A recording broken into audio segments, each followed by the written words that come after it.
Obrim la persiana de la barbaria, amb Joan Mestres i Jordi Humet. Un parell de minuts i arribem a 1:15 i ja hem obert avui la barbaria, ja heu sentit la persiana i ja tenim aquí amb nosaltres els barbers, entre cometes, els que regenten aquest espai, que són en Joan Mestres, bon dia. Molt bon dia, tingui Déu. I Jordi Humet, bon dia. Bon dia, amb alegria. Bueno, i avui tenim El boss. el jefe, El jefe. Tenim el... I no ens referim... Sí, potser sí. Ens referim al que canta. Avui serà especial, Avui serà un dia molt especial. No sabem si canta també o no canta, però vaja. Bueno, sí, tenim el Bruce, que bueno, és... No sé, ja se m'acaben els adjectius, Bruce Springsteen, que per cert ha tret una nova cançó. Sí, m'ho acaba de dir el Diego ara. Sobre Minnesota, els fets de Minnesota. Streets of Minnesota, sí. Sí. Tela, eh? Està amb l'actualitat i és un tio molt activista, que està al dia del que passa als Estats Units. És un cantant que les seves lletres parlen sobretot de la vida de la classe treballadora i dels somnis de llibertat. Vull dir, sempre les seves lletres han sigut reivindicatives. Totalment. Ha sigut un... Bueno, per això en diuen el boss. Doncs sí, no només perquè ho faci bé això de la música, sinó perquè, a més, perquè les lletres són molt interessants d'escoltar-les o de traduir-les, perquè, esclar, que l'anglès el tenim una mica rovellat. Per què no ho fan en català, això? No ho entenc, jo. Ai, t'imagines? Doncs segur que parla una mica de català, perquè li agrada molt Barcelona. Jo a vegades ho penso, perquè dins el món hi ha moltes cançons que són maques i poques vegades les sento en castellà, no? O sigui, no són traduïdes, no hi ha gent que faci versions dels Eagles, per exemple. Als 60 sí que ho feien, això. Bueno, als 60 per força, perquè no... No, és que als 60 els grups que hi havia eren cançons originals d'aquí. O sigui, feien les cançons que d'alguna manera és el que es repeteix, no? De que es parlaven de coses que passaven en la societat, no? Quan agafaven música de Animals, dels Rollins, i traduïen al català. I allò era meravellós. Ara no ho tenim. Ara has d'agafar Google, traductor, i que et llegeixi la lletra. I no t'espantis, perquè n'hi ha algunes que més val cantar-les en anglès i no saber què diuen. No, per exemple, hi ha una cançó que és del Tom Jones, que és el Delilah, que tu escoltes la lletra, l'original, i és una mica bé a dir que la maté perquè era mia. Ostres! I hi ha gent que canta el Delilah com si cantés... Quina cosa més romàntica, no? Sí, exacte.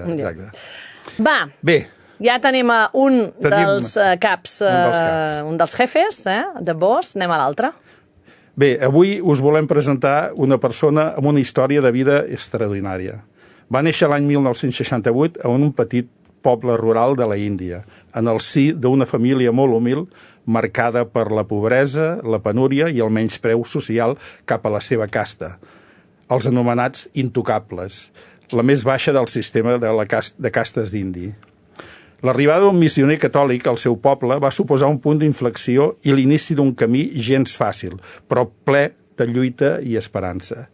Avui, aquell nen, nascut en un país de profunda tradició religiosa hindú, es va convertir al catolicisme, és sacerdot, parla 4 idiomes i és el president d'una ONG que lluita pels drets i per la dignitat dels nens i nenes del seu poble. I, a més, és mossèn de Palau-Solità i Plegamans i de Santa Perpètua. Molt bon dia i benvingut, mossèn Pakrash Chukka. Molt bon dia. Bon dia! Molt bon dia. Bueno, parlo 5 idiomes. Oh, ja n'ha afegit un. Des de que has llegit això, ja n'ha pres un. És una màquina, aquest home, tu. Sí. Bueno, vaig estudiar altres també, llatí, grec i hebreu, però no parlo. No, ja. No, és que a la Índia tenim 22 idiomes oficials. Mare meva! Tots són nacionals, Tots són nacionals. No hi ha hindi, que és més parlada. El meu és la segona o tercera més parlada per 100 milions d'habitants. Sí. Així que 100 milions, sí. És que a la Índia és molt fàcil d'aprendre idiomes i és un orgull de... Quants idiomes parles tu? No? És una competició... Una manera de presumir. Sí, és presumir. I quan estudiava a Bangalore, surt de la Índia, un senyor que va amb tricicle, aquell autorickshaw, no? Que no havia anat mai a l'escola a la seva vida, parlava 5 idiomes. Imagina't tu. Sí, sí. Però tenen semblança o són molt... Quins idiomes o són? són diferents? A veure, a la Índia són dos variants de les idiomes, que és indoeuropees, que són nord de la Índia, i al sud, que d'on soc jo, són dràvides. La dràvida són 4 idiomes: Telugu, Tamil, Kannada, Malayalam. I al nord és el hindi, gujarati, marathi, bengalí. I tots són de... clar, després de 3.000 anys d'inversió dels aris a la Índia, on va venir el brahmanisme, hinduisme, clar, l'idioma estan barrejats una mica. Però el nostre idioma, del sud de la Índia, moltes paraules no tenen res a veure amb el nord de la Índia. I arriba aquí i un català perfecte. Què us sembla? Bueno, Bé, intento... Arriba aquí. arriba aquí. Anem a veure com arriba aquí. Va fer una mica de volta, per Com arriba aquí en Mare Prakash, meva. perquè neixes, diu, el 68, Sí. i neixes en una família d'intocables. Com és això dels intocables allà a la Índia? Què significa néixer o ser d'aquesta casta? Clar, a veure, per entendre millor el sistema de castes és com si agaféssim el nostre cos humà. El cap és la que mana, el reste del cos, no? Conté el cervell i després els braços que fan la defensa del cos i les cames s'utilitzen per a caminar i els peus el que aguanta tot el pes del cos, no? Per tant, els que han nascut del cap són els brahmins, els que manen la societat en sentit de crear les lleis antigues religioses, i els que han nascut estic parlant del cos humà del Brahma, el déu creador. Val. Els que han nascut dels seus braços són els defensors, els soldats, diguem-ne els militars avui en dia, no del Trump, i després de les cames que utilitzem per anar a caminar, per venir a treballar, no? Llavors els comerciants, els que han nascut de les cames són comerciants. I dels peus, que aguanta tot el pes del cos, són els treballadors durs. Sí? Aquí. Després, els que no han nascut del cos místic del Brahma són els intocables, perquè no pertanyen al cos de Déu. Per tant, són pàries o discriminats, podem posar tots els noms que volem, no? Amb això què vol dir? Que nosaltres, de segles i segles, no teníem accés a l'educació, ni a la sanitat, ni accés als temples, ni a la societat. Esteu repudiats i apartats de tot. Sí, com a leprosos de l'època de Sant Francesc, a la Itàlia, no? Aquella pel·lícula es diuen a fora del poble, hi ha guetos encara, segons pobles rurals, si vas a la Índia, no cal buscar on estan els intocables, no? Ves al final del poble, són ells, no? Però escolta'm, quan tu vas néixer, encara hi havia això, Sí, aquest sistema? sí. Tu no podies anar a l'escola, no podies entrar a un temple, no podies... Quan vaig néixer jo, com deia el senyor Gomet, que ja va canviar, perquè havia el missioner i hi havia les monges que havia portat aquest missioner. Llavors, els meus germans, més gran que jo, els meus pares, ja no tenien la gran sort de poder anar a escola, no? Llavors aquest missioner, quan va anar al meu poble, uns anys abans que jo naixés jo, va crear l'escola amb les monges, hospital de maternitat, on vaig néixer jo, i després l'església, i va comprar un terreny, un acre, més o menys, un acre seria 100 metres quadrats, i amb l'ajuda de la Índia, del govern de la Índia, de Països Baixos, perquè ell és d'Amsterdam, va construir unes cases molt senzilles, no?, per totes les persones intocables. Sí, per tant, jo vaig tenir aquest gran sort d'aquest missioner i ens va obrir les portes per sortir d'aquesta... Per això estic molt agraït d'aquest missioner. Llavors, a vegades tenim la sensació que aquests missioners anaven a fer coses diferents, i en canvi aquest, en tot cas, va ser l'ajuda i obrir, no?, que tingués unes certes qualitats de vida. En general, tots els missioners que deixen a la seva pàtria, les seves tradicions, les seves cultures, És que no van perquè... No van, perquè s'ho creuen ells. Avui en dia és diferent. Avui en dia, com que tinc una ONG que vinga a ajudar a la ONG, a veure, què faràs? Pues no sé, l'ensenyaré. Què ensenyes allà? No. Avui en dia ja no... Més molest que... No? Que venen allà perquè tenen algun problema aquí, per superar el nòvio que l'ha deixat o la nòvia que l'han deixat, i van allà i clar, amb la mentalitat d'aquí foten més... És d'altre que servei. I durant 3 dies. És clar, perquè quan viuen la veritat... Clar, antigament la gent quan deixaven les coses... Tota la seva vida i anava allà i, esclar, i a viure doncs amb precarietat. Avui en dia també hi ha, molts missioners, estan està baixant, però hi ha persones que van... Per tant... Aquest a tu et va marcar i et va ajudar molt, i podríem dir que estàs aquí gràcies a ell. Sí, a ell i també de tantes altres persones, que els italians i indis també, encara que alguns indis que van posar moltes entrebancs, perquè no pugui arribar fins a Palau-solità Plegamans i a Santa Perpètua. Ostres, val, ara anem avançant en la teva història. És a dir que tu et poses una mica com en aquesta protecció d'aquest missioner i ell t'ensenya això del cristianisme, com funciona, no? Perquè en allà...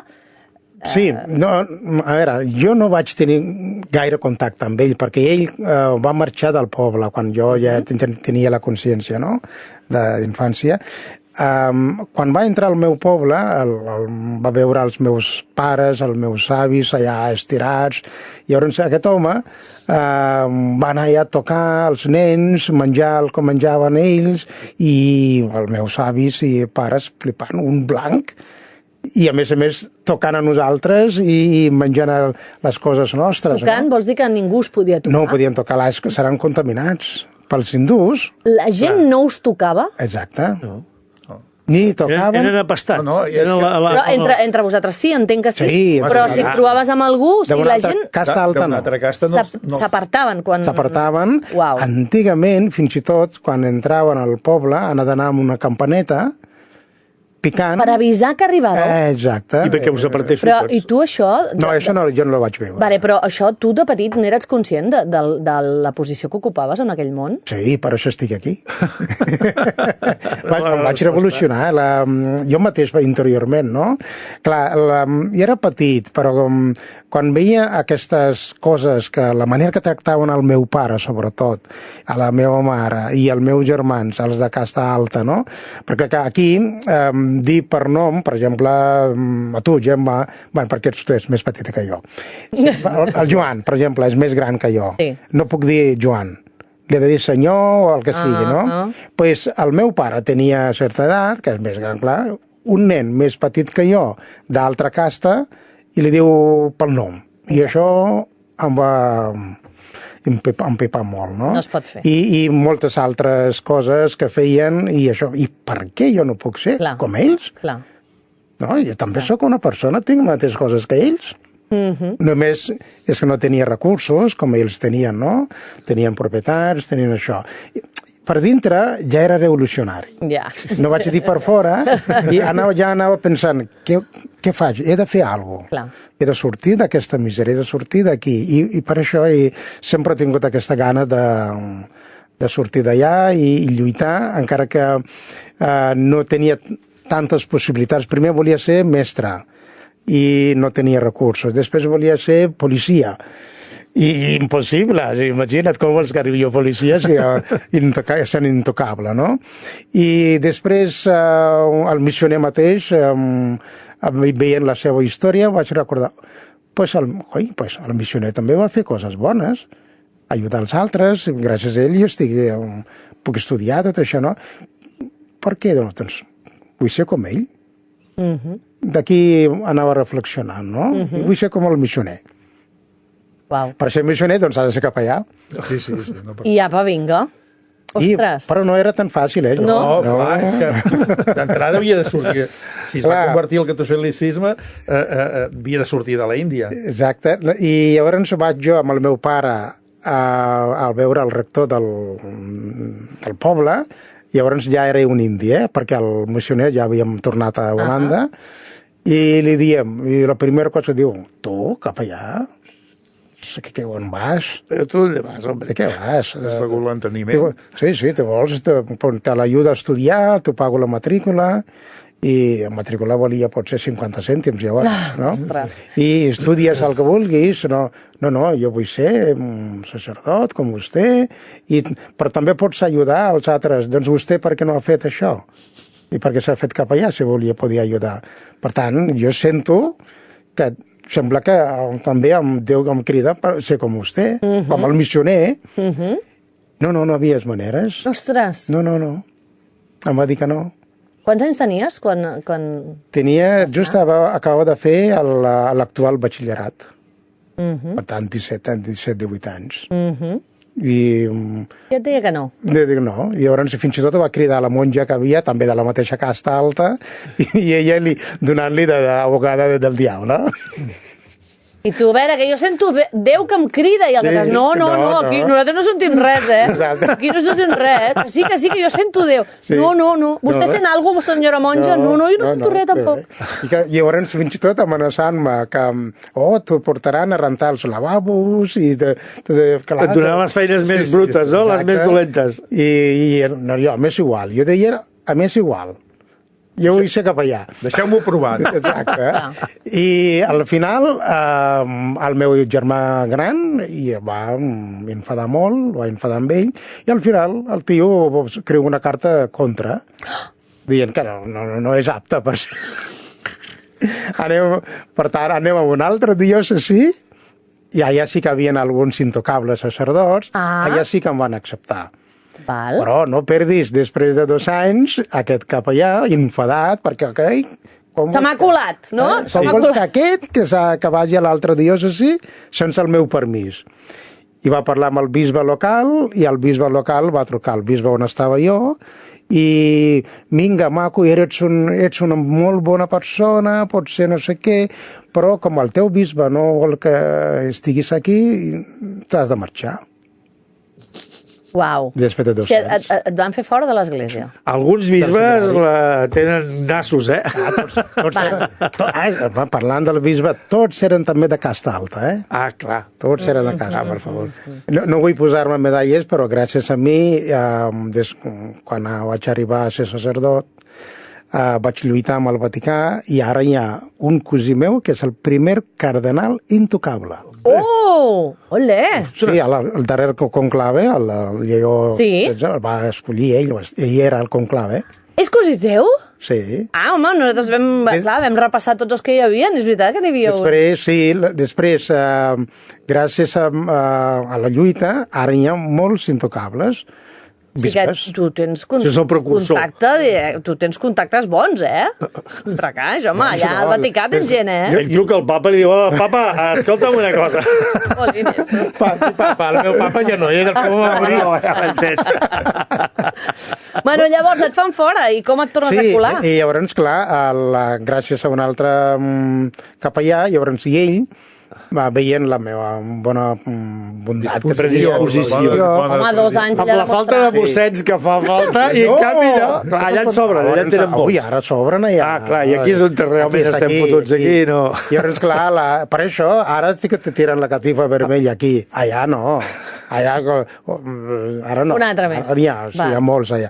Llavors, un intocable, que és un parent lluny, va parlar amb uns italians que estaven a sud de la Índia.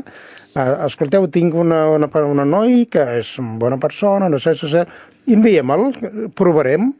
Si ens cau bé, doncs perfecte, si no, tornem.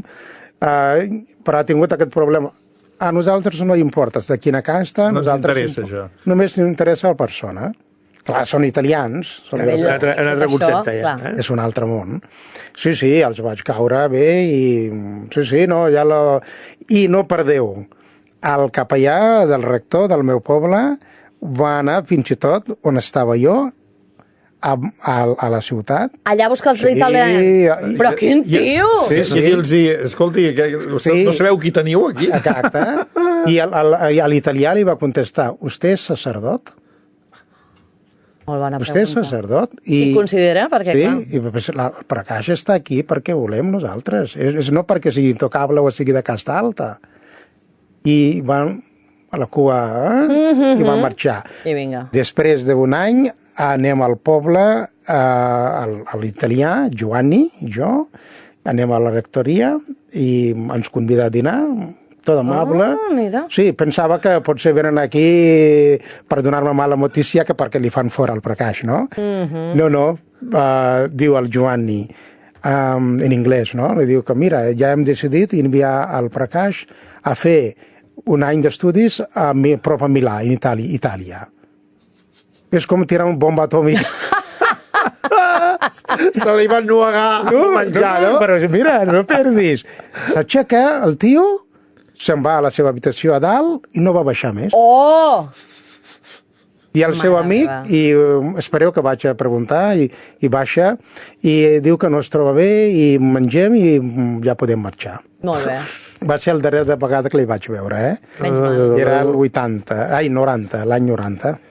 Déu-n'hi-do. Vaya peça de museu, I no perdis, el Giovanni italià, però tenia quasi la mentalitat índia. Diu, Prakash, millor que vinguis amb mi, perquè si te quedes aquesta nit a casa dels teus pares, aquest és capaç de denunciar i que vinguin a la policia I se t'emportin. i que t'emportin i que Sí, per tant vine amb mi.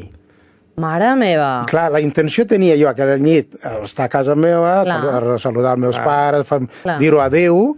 No, va dir que no, vine amb mi, per si de cas.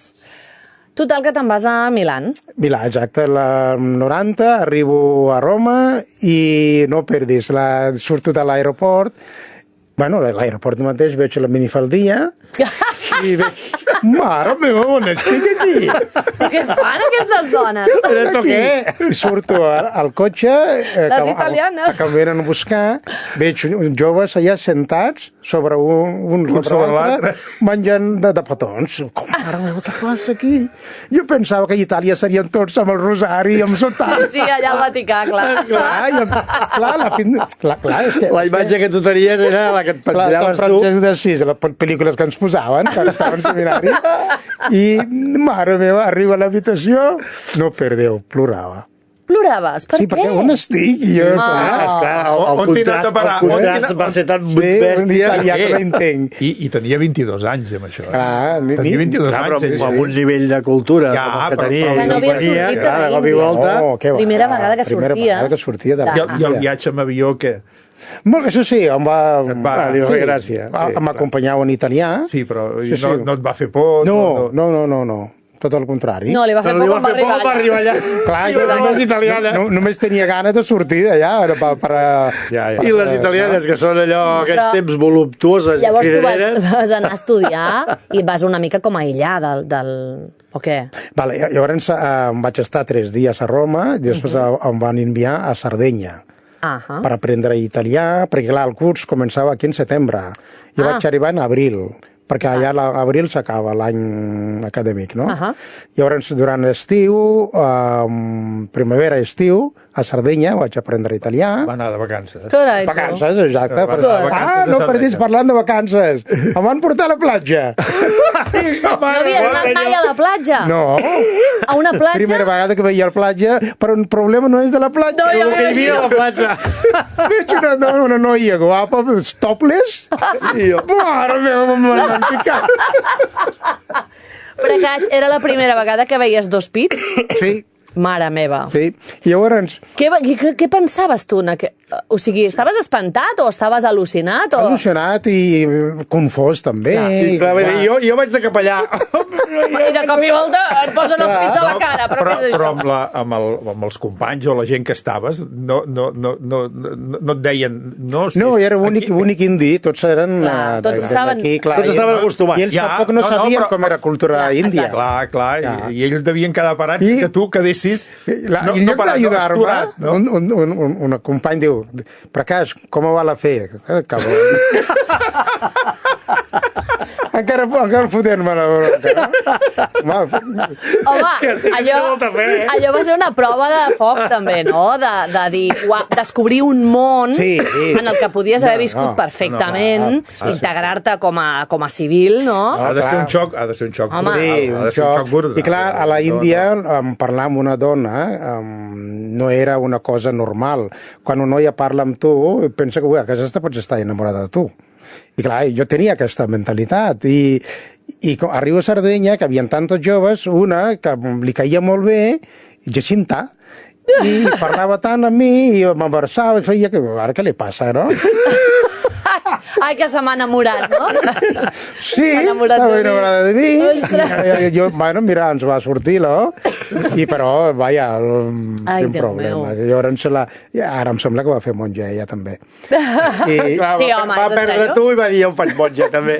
Em sembla que he perdut la pista. I després, quan vaig marxar de Sardenya, al setembre del mateix any, 90, vaig marxar de Sardenya cap a prop a Milà, al costat de Bèrgamo, al llac de Como. Sí, molt bé, no? Vaig estar un any, primera vegada que vaig veure la neu, dia 8 de desembre. Vas descobrint coses, tu. Exacte. És l'any més meravellós de la meva vida, perquè és descobrir coses noves. Sí, ha de ser increïble. Sí. Clar, amb una edat, a més, fantàstic. Que vinguis del no-res i vagis descobrint coses i vagis enamoraments, veure dones mig despullades. I primavera, de platja, de neu. I a més aquella zona és preciosa. Uau. Aquella zona... Bueno, però et poses a estudiar. Et tocava anar a estudiar, que era la teva missió. Exacte, vaig fer un any de noviciat a Roma, i llavors els que no estaven d'acord que jo estava molt bé, van dir que li tornem a la Índia.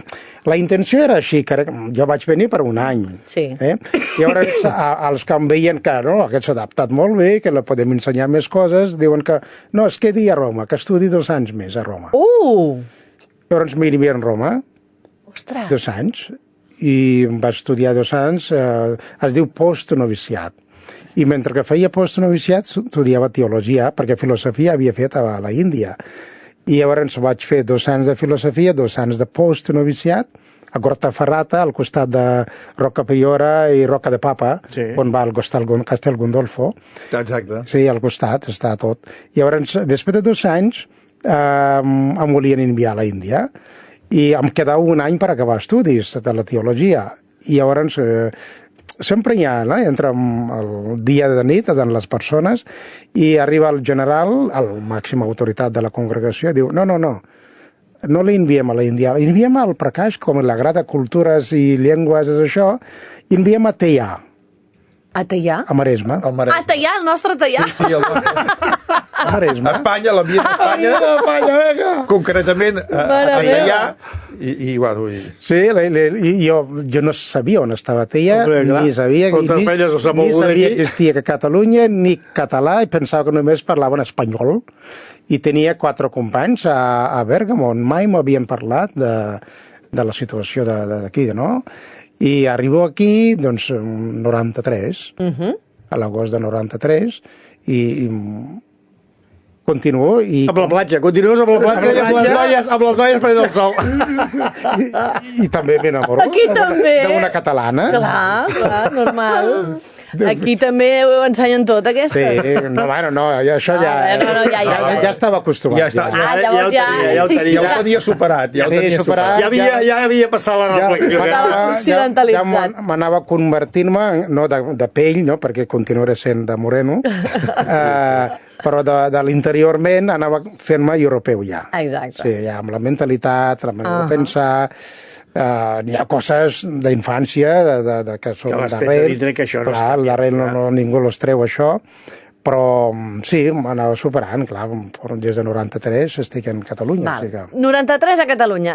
Ens quedem aquí, fem una petita pausa. Diego, la més curta que tinguis?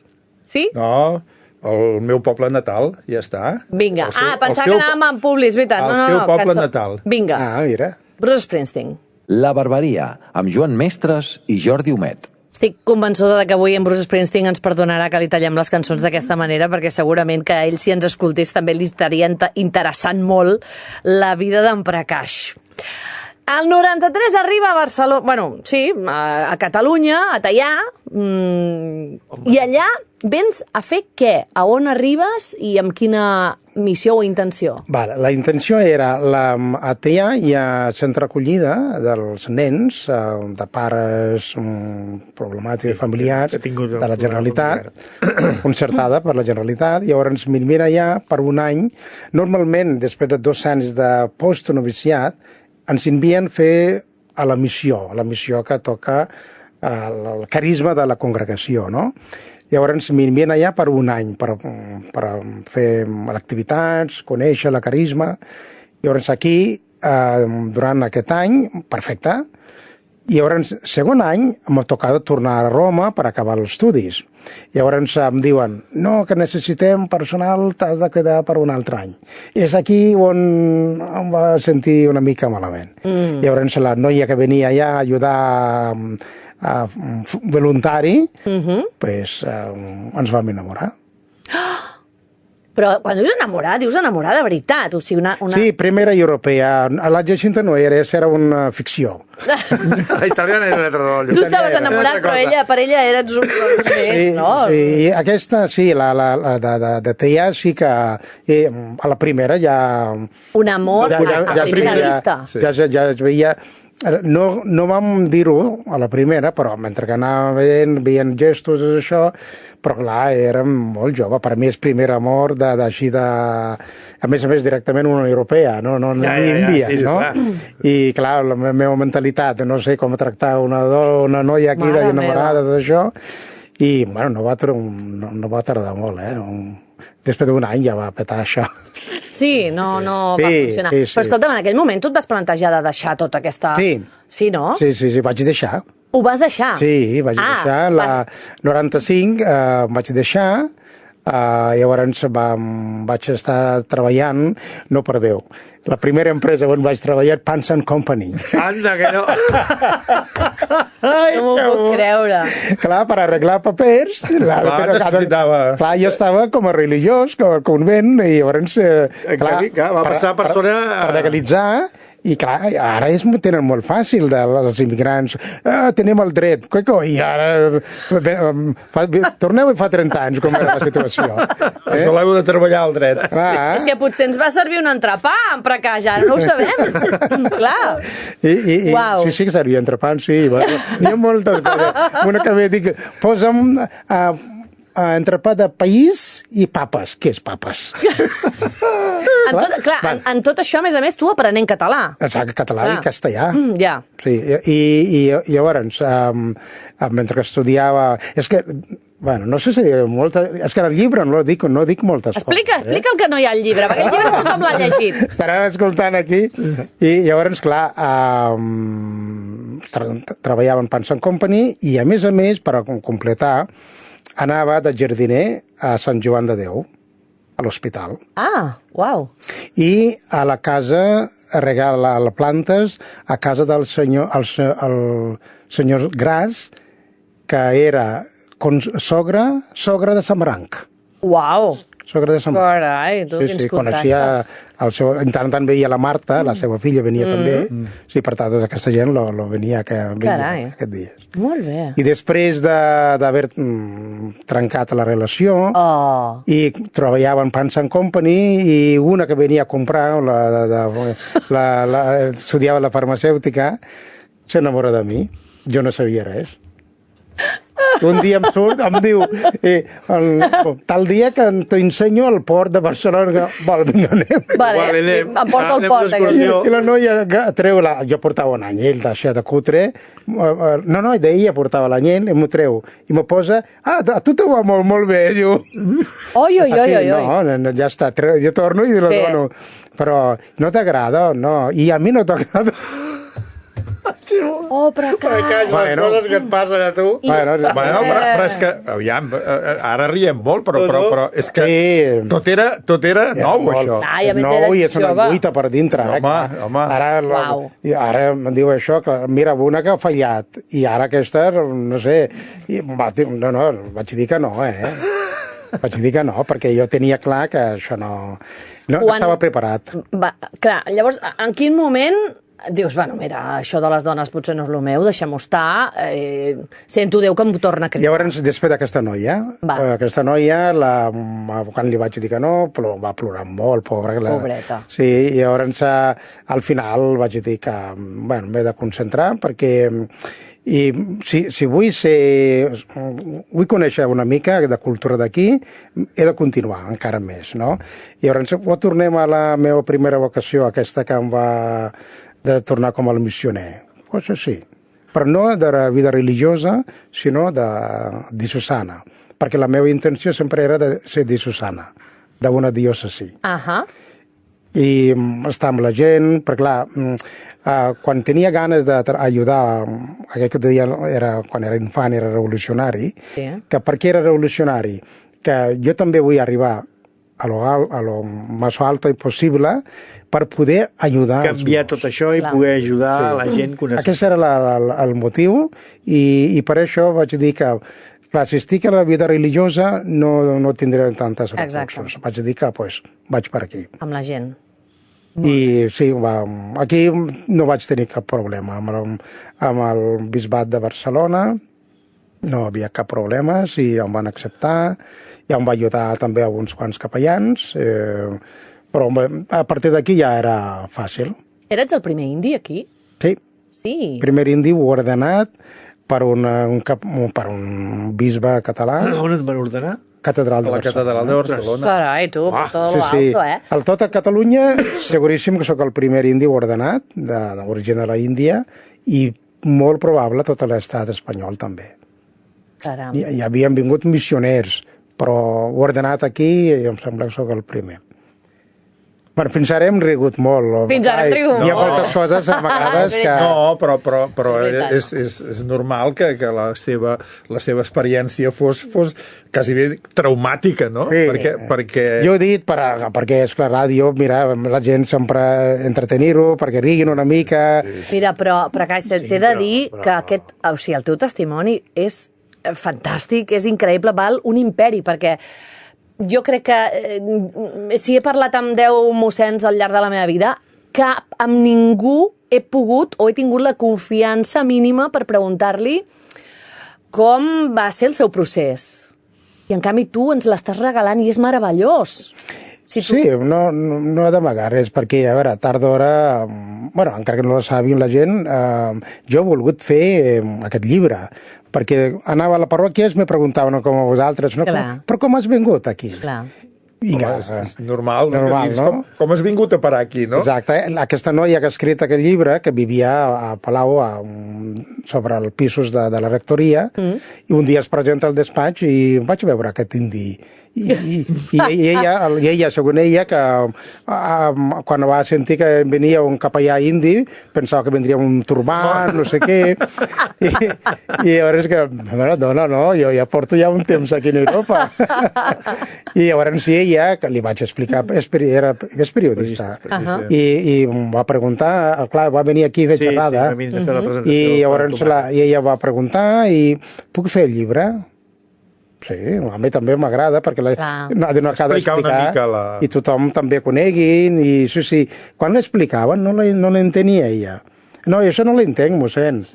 Doncs mira, tens temps, que tenia marit i 2 filles, llavors, una família. Demana permís a la teva família, vine a la Índia, perquè si no coneixeràs. Sembla que t'estigui explicant una pel·lícula, però no és real. Sí. I va venir amb tu a l'Índia? No havia pujat mai en la seva vida a un avió. Ostres, quina gran oportunitat també anar a l'Índia amb algú com tu. Sí, és meravellós. Perquè tu quan tornes a la Índia, ara mateix, que ets mossèn, ets sacerdot, la cosa ha canviat o amb tu ha canviat? S'ha canviat moltíssim. La primera vegada, quan vaig tornar de capellà, 2001, clar, em van rebre amb tots els honors del món, perquè clar, era ja primer intocable, ordenat sacerdot de la zona, i a més que un que està en Europa, no? Que per ells era un gran orgull. I llavors aquí van venir a la celebració, els de Casta Alta... Aquí s'hi van apuntar tots. Sí, aquí s'hi van apuntar tots, no? Et van felicitar? Sí. Et van tocar? Sí. Ei! Sí, llavors sí. Ostres. Sí, perquè ara està alta. perquè ja... total. Però això es pot fer així? Vull dir, ara tu... Tu ets considerat... Ho van decidir. No, és broma, això. Ells van decidir que ja estava... Continua sent intocable. Tu allà continua sent intocable, I el Mosset no el vas veure, aquell, tan simpàtic? Va morir. Va morir. Quan jo estava allà va morir d'infart. I no perdis. Perquè li van dir, en Prakash continua amb la seva carrera, periplo per Europa, i va dir, després, quan a la tornada a la Índia, després de la primera missa 2001, vaig veure la mateixa misèria, nens allà al carrer jugant, bruts, sense anar al col·legi, preguntat per què no vas al col·legi? Perquè la mare no ha pagat la matrícula, o els avis allà morint de malalties, i clar, jo havia anat amb alegria, va durar pocs dies. 5 minuts. 5 minuts. I llavors, quan va acabar la celebració de tot això, i anava rumiant, i vaig tornar molt tocat. I llavors estava a Mataró. I el filigresos i el capellans també, tu ets sempre alegre, te veiem... Sí, i els vaig explicar. I he de fer alguna cosa. Esa és la meva intenció, és això. O sigui, arribat sacerdot és per això, per ajudar-los. I pues, muntem una ONG. Molt bé. I aquí vam muntar la ONG per poder... La intenció era d'ajudar els infants del barri on vaig néixer. No, eren 50 i a la primera van ser apadrinats de seguida. Carai. Sí, em va ajudar la Judit Mascó. Oh! Sí, i després el Joan Rangel, que era antic delegat del govern. Sí. I el Minguella? Minguella també hi era. També hi era el dia de la presentació. Mira, el dia 26 de gener del 2002 que vam presentar a Mataró. Doncs mira, sí, ara fa 24. Sí. I era també el Juan Aguilera, que va morir fa poc, era tenista. Sí, va morir Juan Aguilera. Sí. Amb ell tenia més relació, el Joan Rangel també encara tinc. El Juan Aguilera era fillol, igual que jo, de Maria Teresa Pujol, no té res a veure amb el Pujol. No, ja. I vivien al Club Tenis de Salut, de Barcelona. Sí. Vivia ella allà, i per tant teníem més relació amb el Juan Aguilera, i el Joan Rangel continua tenint. Sí, tu et vas fer amb un elenco de famosets, no?, de gent amb contactes important, i endavant amb la ONG. Sí. I aquesta ONG què ha arribat a fer? Continua en actiu, hem de dir, que continues treballant. La intenció era de pagar matrícula i tot el material escolar perquè els nanos, nenes, puguin anar al col·legi. Després, cap al 2010 així, vam canviar a buscar més aviat a les nenes, forçar més a les noies i a més, les orfes o semiorfes. Llavors vaig presentar el projecte a Mataró i el Joan Rangel va recolzar. De seguida van subvencionar i ja la tenim muntat. Passa que amb la crisi del 2008, 9, 10 va baixar l'apadrinament aquí. Llavors aquest centre ara l'estem intentant de llogar per alguna... o llogar o cedir perquè muntin un hospital o alguna educació, exacte, serveixi per la societat. I a més tenim muntat apartaments tutelats per les nenes. Molt bé. Ara tenim 20 nenes i són dues coses. Una cosa, apadrinaments, que els nens i nenes poden estar amb la seva família, o a internats, no internats com d'aquí, és més pobres, on vaig estudiar jo, no?, per poder estudiar. I després n'hi ha 20 nenes al centre d'acollida que tenim nosaltres, són orfes o semiorfes. A elles la cuidem com si fossin a casa, de tot, cuidem de tot. Que bé. Per tant, tenim... I ara estem construint la cuina, gràcies a l'Ajuntament de Santa Perpètua de Mogoda i Palau-solità Plegamans. Estem fent la Palau-solità Plegamans ha ajudat molt a fer dos edificis d'apartaments tutelats. I aquest any ens ha ajudat Santa Perpètua a fer la cuina i el menjador. Molt bé. I estem tirant encara. I hi ha més de 250 nenes apadrinats. Molt bé. Carai, tu. Com es diu la teva ONG? Haribala. Passa que en català no pronuncia el H, però en hindi sí, Haribala. Haribala, amb una H al principi. Molt bé, I això mare meva. et fa sentir que tornes a allò que realment volies quan eres petit, de dir, vull ajudar la gent, vull estar? A veure, gràcies a Déu, gràcies també a bones persones, va canviant a la Índia. Fa 10 anys sí que jo, la meu paper de la ONG, com a de Vicenç Ferrer d'altres, era molt important. Però gràcies a l'educació, gràcies al mercat obert de la Índia des de 2000 més o menys, que ara les famílies tenen més oportunitats per l'educació, gràcies al govern també de la Índia, que tenen accés a l'educació, a les feines, i va canviant el món. Per tant, les ONGs ens estem dedicant més a l'àmbit rural, allà on no arriba encara aquesta ajuda. L'administració, sí. molt bé. A la ciutat sí que estan molt espavilats. Aquest so que sentiu és la una i hem d'acabar, perquè ja ha passat volant. Només una última pregunta que vull resposta curta. La teva intenció és quedar-te a Santa Perpètua, quedar-te a Catalunya? Sí, rotundament. Val, perfecte. Doncs amb això ens quedem. Hauràs de venir un altre dia perquè ens hem quedat amb ganes de saber molt més. Perquè, clar, la teva relació amb Santa Perpètua ara, per exemple, que fa un parell o 3 d'anys que ja hi ets... Tercer any. Tercer any que ja hi ets, doncs volem saber també què vius, què respires, no? Què t'anima a Santa Perpètua. Bueno, i Palau. Parlar de... Sí, però Palau no ens importa a nosaltres. Sí que ens importa. Sí que ens importa. M'han tractat... Parlar de la situació. Durant 13 anys m'han tractat molt bé. També parlar de la situació de l'Església, del futur, no? També a mi em queden moltíssimes preguntes per poder fer una persona com tu, tan oberta i tan disposada, que agraïm enormement, de veritat, la teva participació en aquest espai, que avui li canviem el nom i en comptes de dir-se la Barbaria, li direm la Rectoria. Mossèn Prakaix, moltíssimes gràcies de debò, ha estat un plaer. Gràcies. A vosaltres. Gràcies a vosaltres. Joan, Jordi, gràcies, que us espero la propera setmana. Molt bé. Amb què marxem? Dancing in the Dark. Sí. Vinga, doncs va, aquí estem, ballant a la foscor, que no, que avui tenim la llum, que Prakaix vol dir llum, i guiteu-lo, que el podeu seguir. Gràcies, demà torna la companyia a partir de les 9 del matí, us esperem.